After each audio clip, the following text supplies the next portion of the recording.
What up, everybody? It's your boy Mimi Green. As promised, we're gonna go over real quick, in your ear, real quick, the difference between installment credit versus revolving credit, and the adverse effect that each one of these two groups have on your credit report and your credit itself. As always, super shout out to everybody who's gotten How to Survive / Succeed with a 9 to 5. If you don't have your book, you need to get your copy. Holler at your boy, DM me your number, send you the direct link. Shout out to everybody in Alabama, Florida, Texas, New York, New Jersey, Atlanta, everywhere who's gotten their book. All my family, friends, and loved ones who supported thus far. I appreciate the love. I am ecstatic about what the future holds.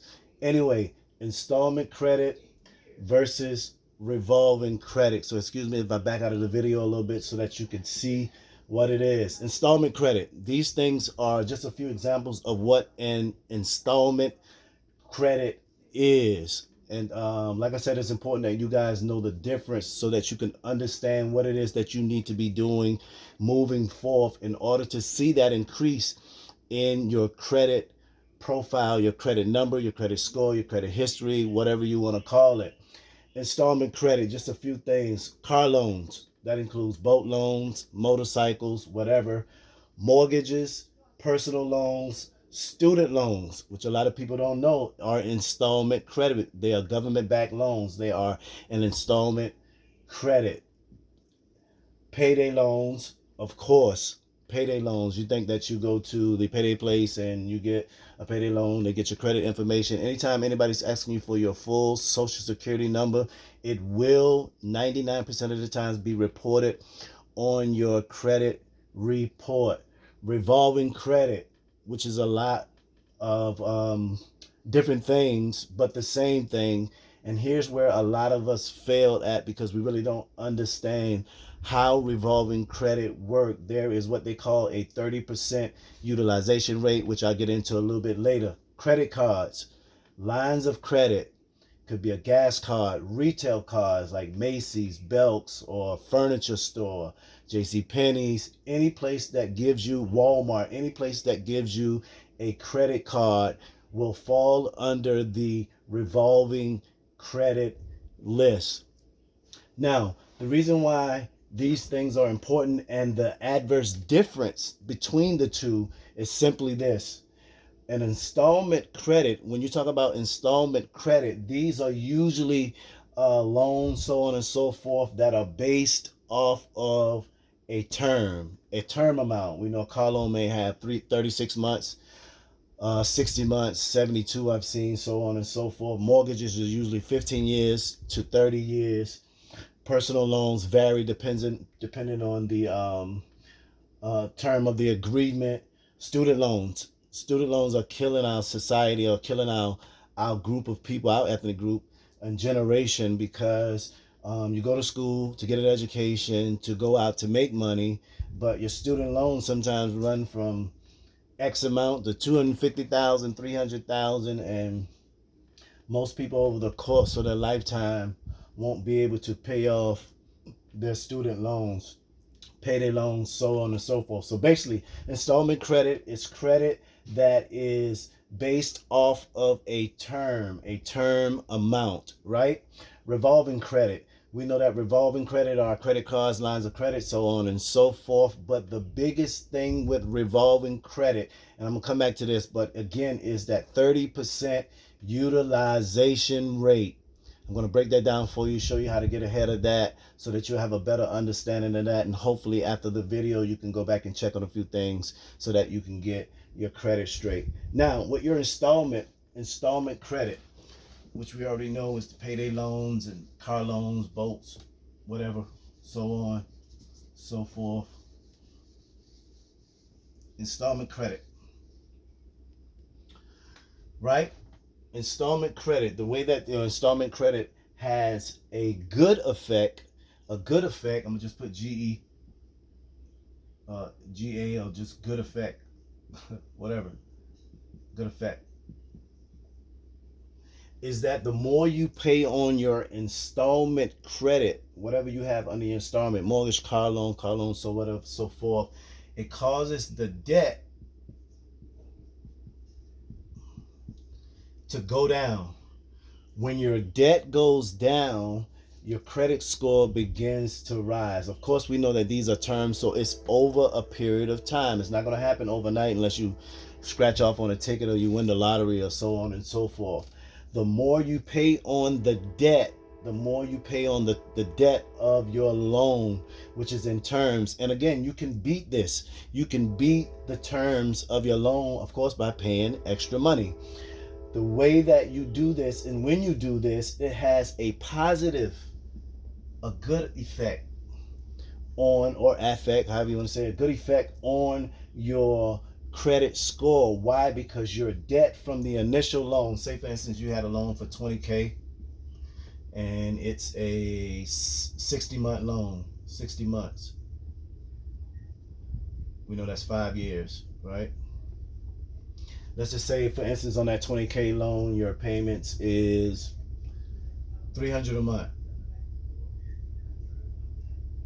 $300 a month. So over the course of time, we know that in order for this 20K to start coming down, we got to make this payment, right? And the thing that will have a bad effect, however you want to say it, you get the point, on your credit report is this: if you miss payment.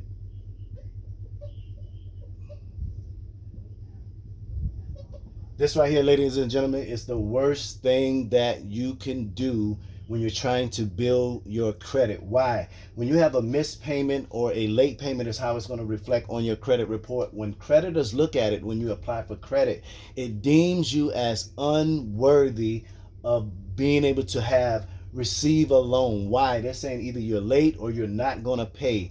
And if you ever look at your credit report, you'll see those different colors: 30 days, 60 days, 90 days. It is not a good thing. The good thing about it is that late payments can be removed through credit repair, so on and so forth. But you don't want to miss payments. You don't want to miss payments because it has a bad effect on your credit report. So again, remember that your installment credit is a term. You know that when you get these loans, so on and so forth, you have agreed to 36 months, which is 3 years, 48 months, 4 years, 60 months, which is 5 years, so on and so forth. And so by signing the contract, they are holding you responsible for paying back this loan and in the terms in which you agree. So if you want to do yourself a favor, do your best not to miss a payment. When you miss a payment, I'm telling you, it's very bad for your credit and on your credit report. Lenders look at you as unworthy, and you'll never be able to get this 20K again until you get your credit repair. You know what I mean? But real quick, I want to show you something real quick in order for you to not have to be in a position where you're missing this $300 a month. Check this out for an idea. Erase this real quick, and we're going to get into revolving credit after this.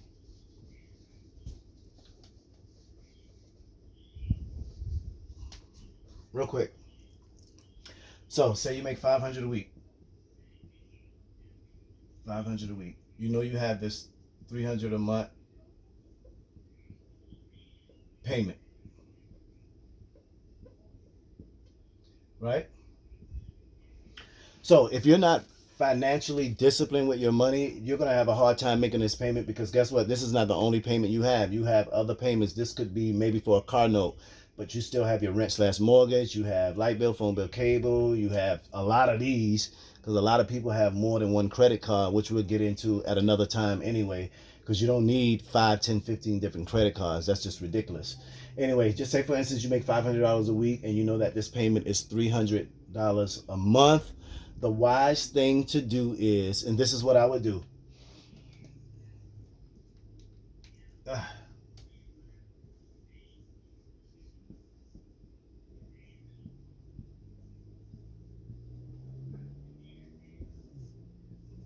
This will keep you out of trouble. Simply just $80 per week. And you're like, $80 per week? Well, that's Mimi, that's $320. Correct, because you just don't want to pay the payment as it is, because you're never going to get over the interest. A lot of times we don't understand that the payments that we make A greater percent of it goes to the interest because we don't read the contracts. You don't understand what the contract is telling you. The thing is that majority of the time with these installment loans of credit, so on and so forth, is that at the beginning part of the loan term, most of the money is going to your interest and not your principal. Again, most of your money is going to your interest and not your principal. So in order for you to find yourself who's making $500 a week to not be in this bad position where you can't pay because you don't have the discipline yet in order to break yourself out of bad money management skills. $80 a week will give you $320 on that $300 a month bill, right? Which means that $20 of those dollars will go towards next month, right? And instead of owing 300, you owe 280.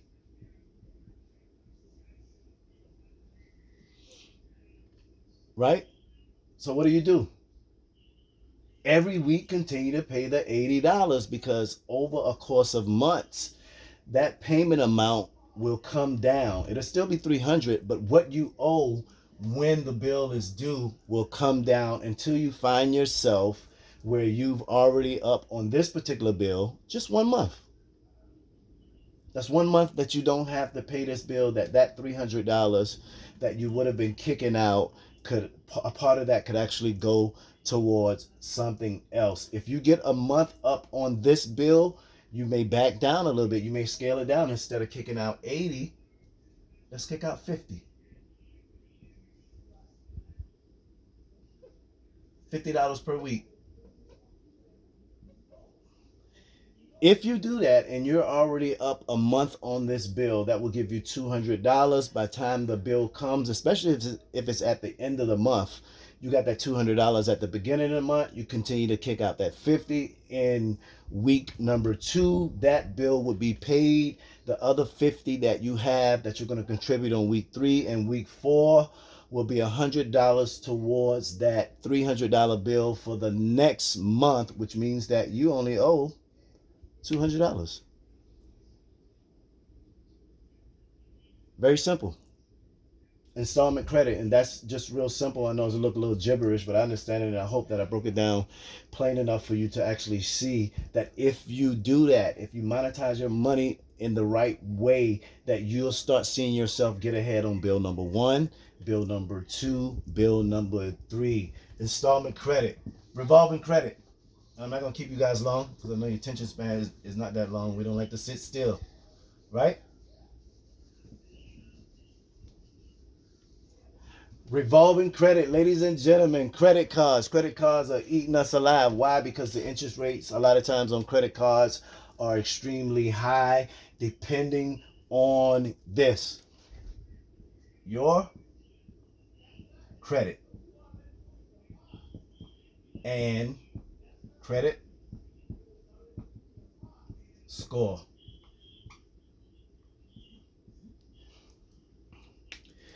Depending on what your credit profile looks like and your credit score will determine the rate of interest that you will be charged on credit cards, lines of credit.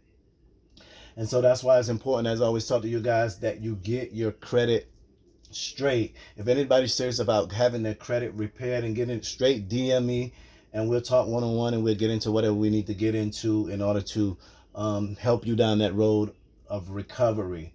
Credit cards puts us in a lot of bad positions. A lot of times, a lot of us have more credit cards than necessary. I kind of, for one, are limited when it comes to credit cards. You don't need 15, 20 different credit cards. If you make, let's say, for instance, if you make $50K a year,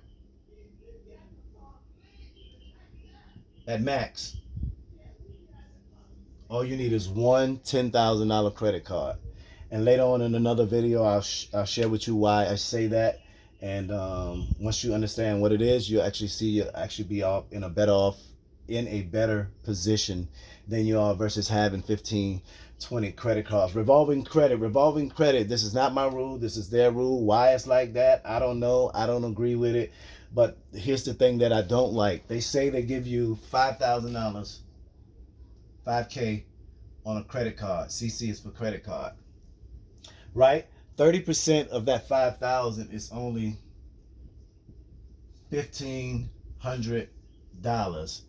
Anything 1,500 or above will be above the 30% utilization rate. Anytime your credit utilization is above 30%, it will have an adverse effect on your credit score. Why? Because your utilization, what you're using versus the balance of the credit card, is 30% or above. Why? I don't know. That's just the rule. That's just how it is. It will cause your credit score to drop. Now, there's no need to be alarmed, and I always say this because if I'm not in the process of actually purchasing something where I'm going to need my credit score to be, what it normally is, about a 760, then I'm not really worried too much about my utilization rate, simply because I'm not in the process of applying for more credit in order to purchase something. Anytime you apply for credit, before you do so, you want to make sure that you have all your credit card balances, or at least them as a whole, under 30%. How do you do that? You divide your total. Hold on for a second. You divide your total. I'm going to show you how you do that. You're going to divide your total balances. That means all the credit cards that you have. You're going to divide. You're going to add them up and then divide them by the limit, right? Add up all your credit cards. If you got 5,000, 2,000, 7,000, another 3,000, it's 10. Two more at 5,000 is 20,000. You add them up and you divide them by your limits. It will give you your total utilization rate. So you want to stay under the 30% utilization rate because it has a dramatic effect on your credit report. So, in a nutshell, installment credit, we know that those are car loans, mortgages, student loans, payday loans.